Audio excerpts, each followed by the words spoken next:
Hey there, subscribe to my channel, and also press this bell icon so you never miss any new updates, cause whenever we upload new video you will get a notification on your phone. You will hear a number of different recordings, and you will have to answer questions on what you hear. There will be time for you to read the instructions and questions, and you will have a chance to check your work. All the recordings will be played once only. The test is in 4 sections. At the end of the test, you will be given 10 minutes to transfer your answers to an answer sheet. Now turn to Section 1. Section 1. You'll hear a man giving information to a group of new university students. First, you have some time to look at questions 1 to 5.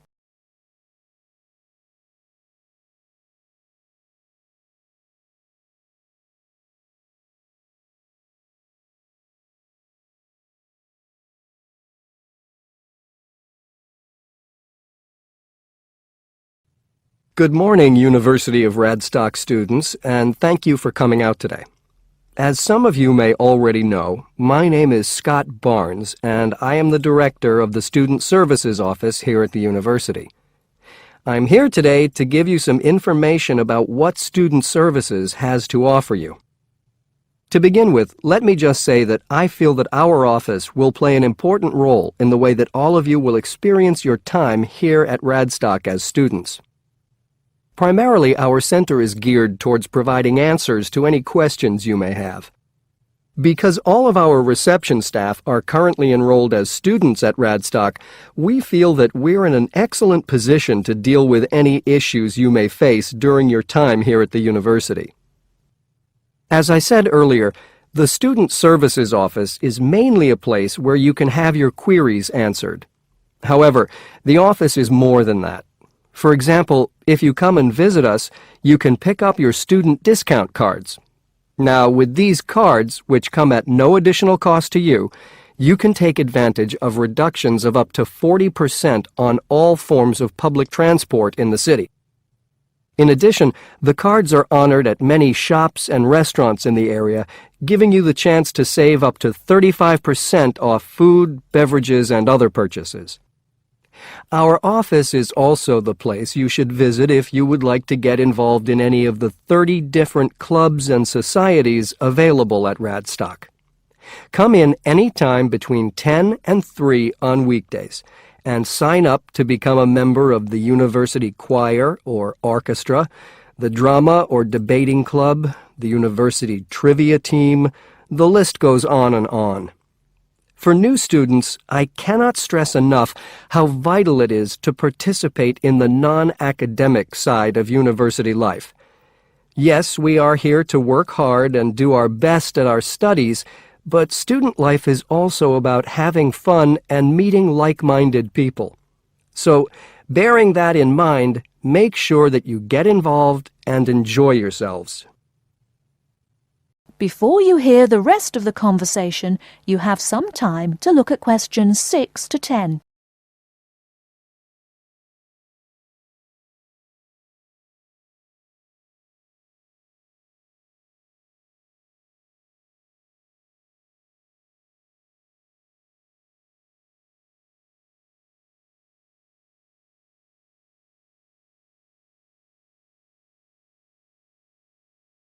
Now listen and answer questions 6 to 10.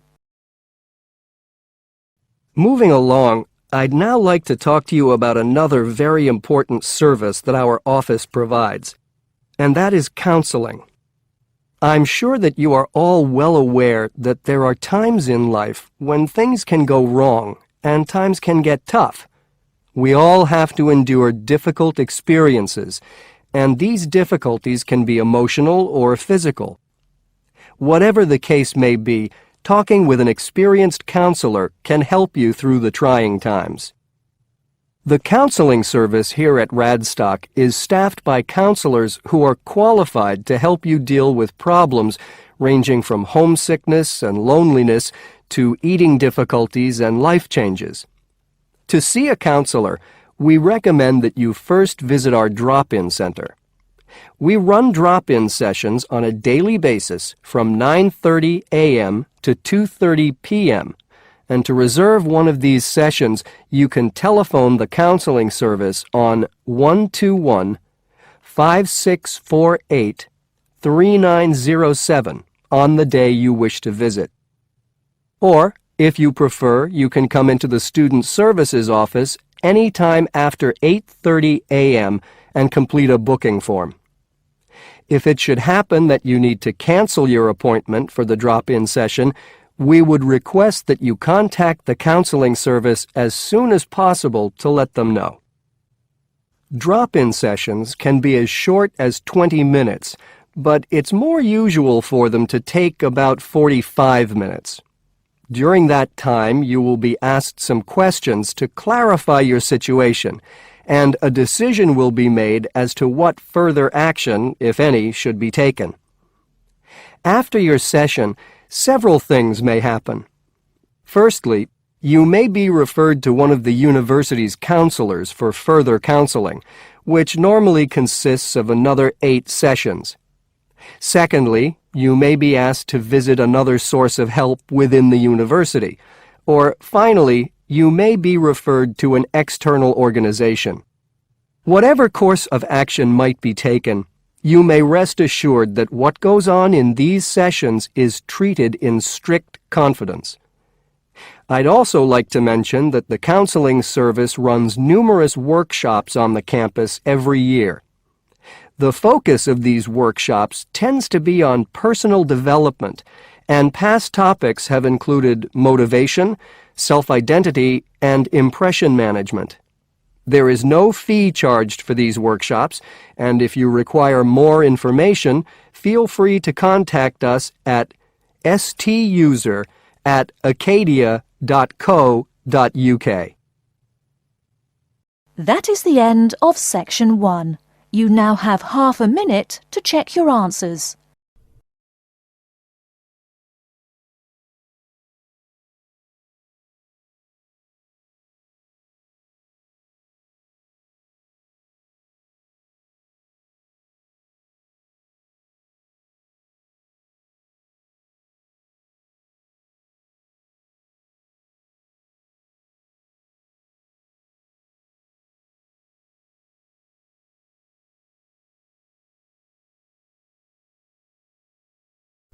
Section 2. You will hear a media studies tutor giving a lecture about news sources. First, you have some time to look at questions 11 to 15.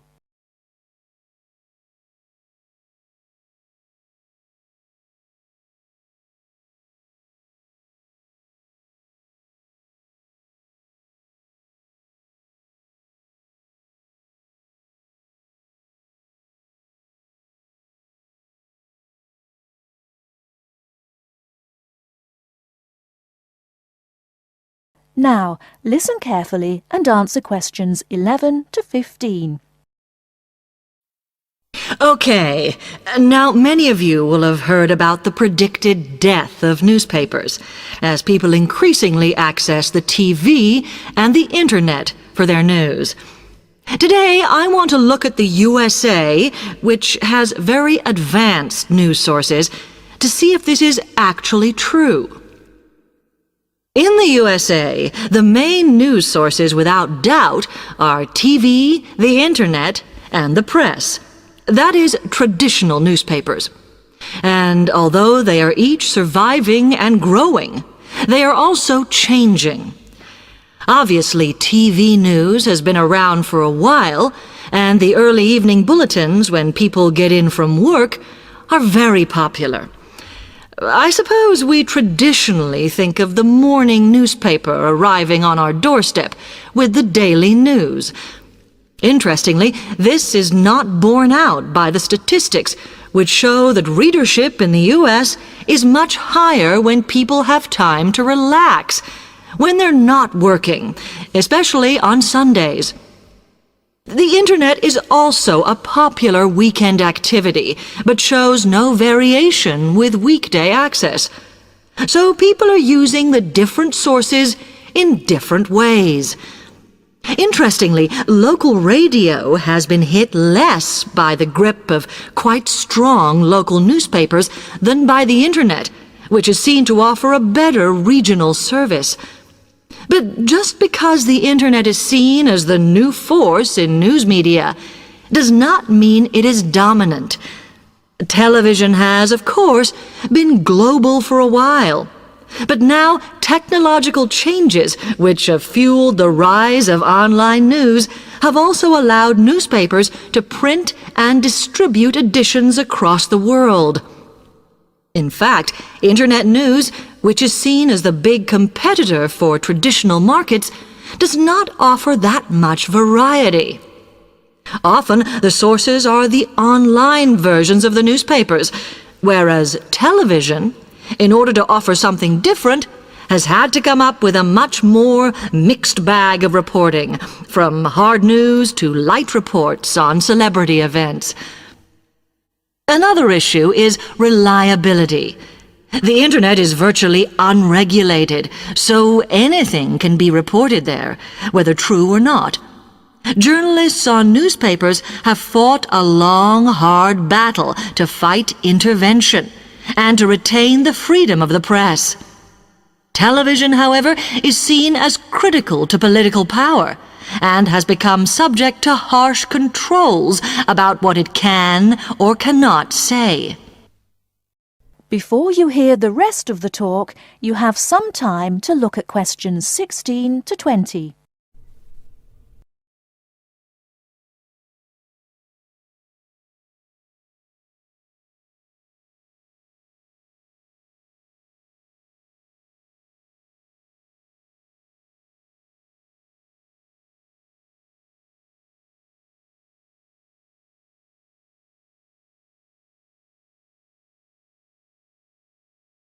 Now listen and answer questions 16 to 20.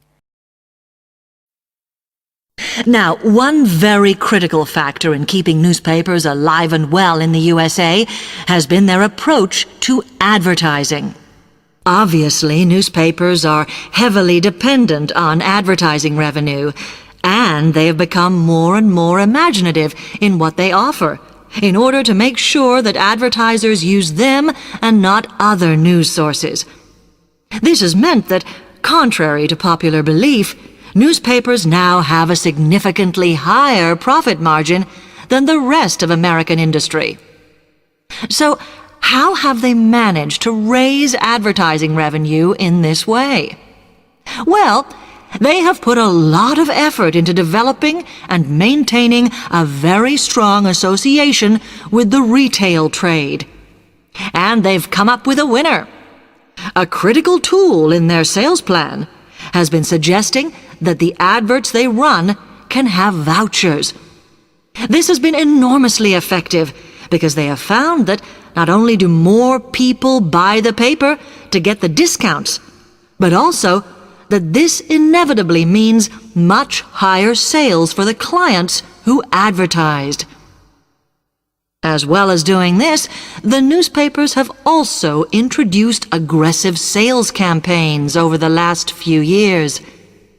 This has resulted in a significant and continuing rise in the number of advertisers prepared to pay the extra for full-page ads. So, what I would like to move on to... That is the end of section 2. You now have half a minute to check your answers.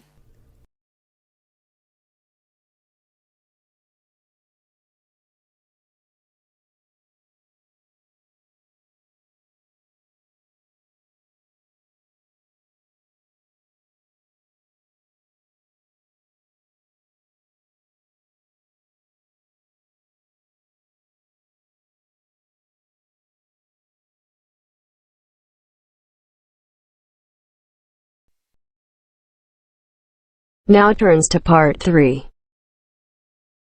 Part 3. You are going to hear a conversation between an interviewer and a professor. First, you have some time to look at questions 21 to 26.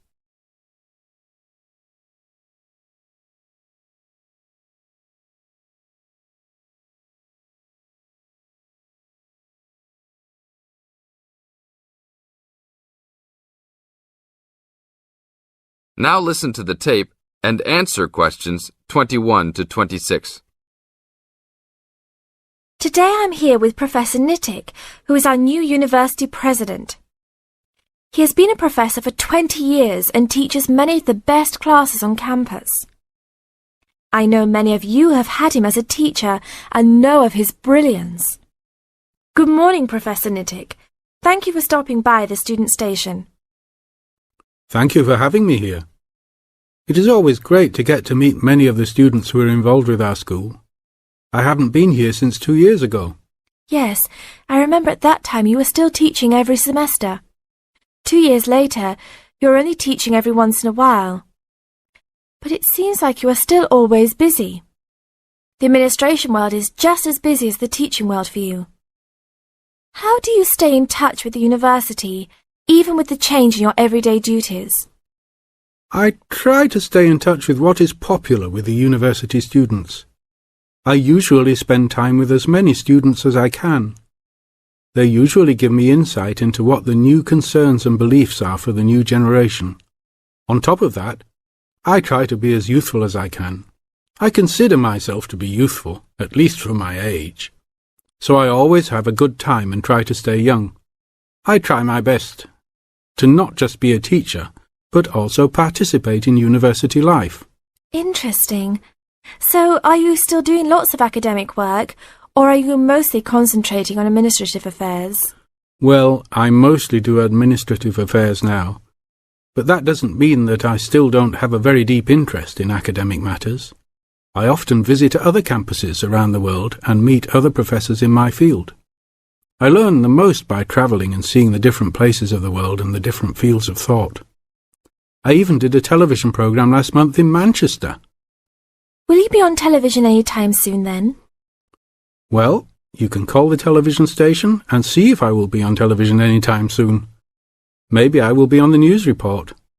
I don't think it is really that significant, though. Oh, really? That sounds great. I will remember to look out for you. Let's move on. With all your busy travelling recently, how do you find time for your personal life? I try to keep my university life separate from my personal life.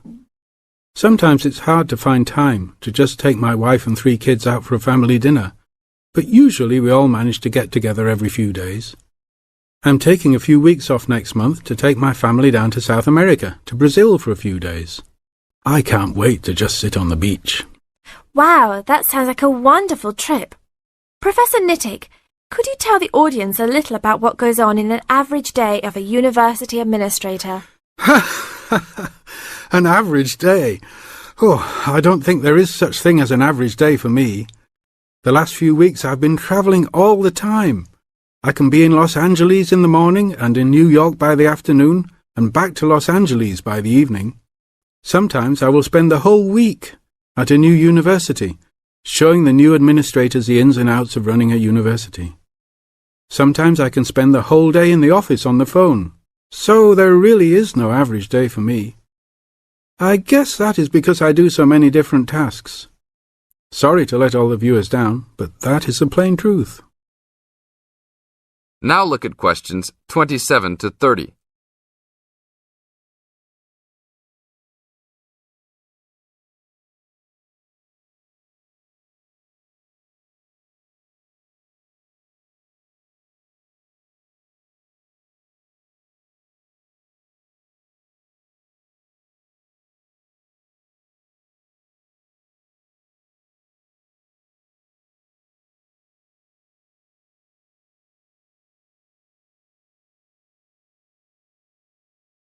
Now listen to the tape and answer questions 27 to 30. Well, I guess I can sum it up for them. You are a busy man. That is probably a good description. So, are there any immediate plans for the coming few weeks? Well, I'm in Los Angeles for the next 2 days, and then I fly to Colorado to meet a new prospective professor for our university.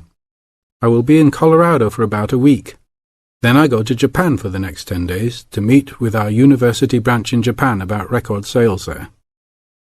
After that, I return to Los Angeles for a week, just in time for the graduation of the class of 2001. There you have it, my next month's schedule.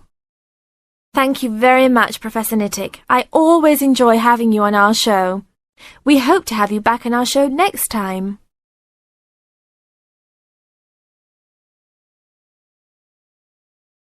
That is the end of part 3. You now have half a minute to check your answers.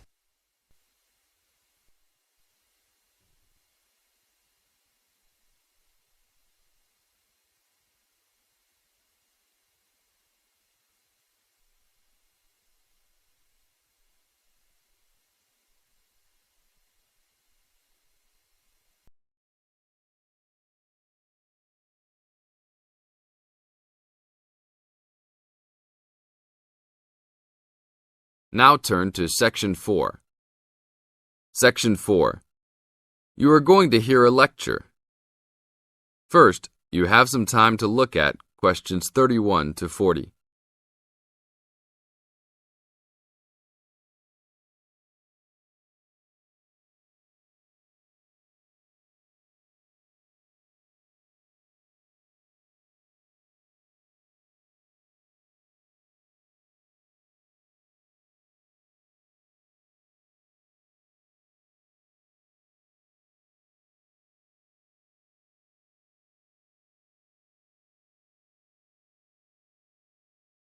Now listen to the tape and answer questions 31 to 40. I'd like to introduce Rebecca Bramwell, an artist and illustrator who has come along today to talk to you all about getting your first job or commission as an artist. Over to you, Rebecca. Thank you for inviting me. I remember when I graduated back in 1983, I was very excited about getting my first commission. My degree was in fine art, and I'd worked long and hard to get it. I was an enthusiastic student and I never found it difficult to find the incentive to paint. I think as a student you're pushed along by fellow students and tutors and the driving force is there. However, when you leave college you find yourself saying things like, "I'll have one more cup of coffee and then I'll sit down to work." I hate to admit it, but I say it myself. Suddenly, it isn't finding the inspiration or getting the right paper that's a problem. It's you. In my view, there are a number of reasons why this happens. It's a real challenge making a decent living as a new artist. You have to find a market for your work. Often you work freelance and need to take samples or portfolios of your work from place to place. These experiences are common to a lot of professional people. But artists also have to bare their souls to the world in a way. More than anything, they want praise. If people don't like what they create, then it can be a very emotional and upsetting experience hearing them say this. I began to realize that these problems were preventing me from having a career in art, and so I decided to experiment. I was a painter, but I started to dabble in illustration, drawing pictures for books, cards, and this offered me the opportunity to become more emotionally detached from my work. I was no longer producing images from the heart, but developing images for a specified subject, taking a more practical approach. I began to develop a collection of my illustrations which I put into a portfolio and started to carry around with me to show prospective clients and employers. But it was still tricky because publishers, for example, want to know that your drawings will reproduce well in a book.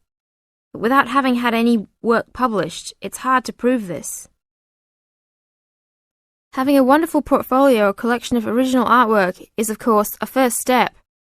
But what most potential clients would like to see is printed artwork, and without this evidence, they tend to hold back still when it comes to offering a contract. Well, I overcame this problem in 2 ways, and I suppose this is my advice to you on preparing your portfolio of your best work. The first way was by submitting my work for a competition. The one I chose was for a horoscope design and was sponsored by a top women's magazine. There are a few of these competitions each year, and they offer new illustrators an opportunity to showcase their work. The other approach I took was to design and print some mock-up pages of a book. In other words, I placed some of my illustrations next to some text in order to demonstrate how my work would look when it was printed. Perhaps I was lucky in that I had taken a degree that provided me with all-round creative skills so that I could vary my style and wasn't limited to a certain technique. I think that is important. The art world and many other creative fields do try to pigeonhole people into snug boxes with an accompanying label. I think you should try to resist this if you feel it happening to you. If you don't, you'll find it difficult to have new work accepted if you try to develop your style at a later stage in your career. Nevertheless, when you start out, and particularly when you're going for an interview, it's important not to confuse people by having a lot of different examples in your portfolio. One remedy for this is to separate your work into distinct categories. In my case, I did this by dividing my design-inspired illustrations from my paintings. It is then easier to analyze the market suited to each portfolio, such as magazines, book jackets, CD covers, etc. Working under two names is also useful, as it clarifies the different approaches and offers a distinction between them. I think it's been hard for artists to be recognized in anything other than the pigeonholes that they have been placed in. Luckily, these barriers are slowly being demolished. This is the end of Section 4. You now have 30 seconds to check your answers.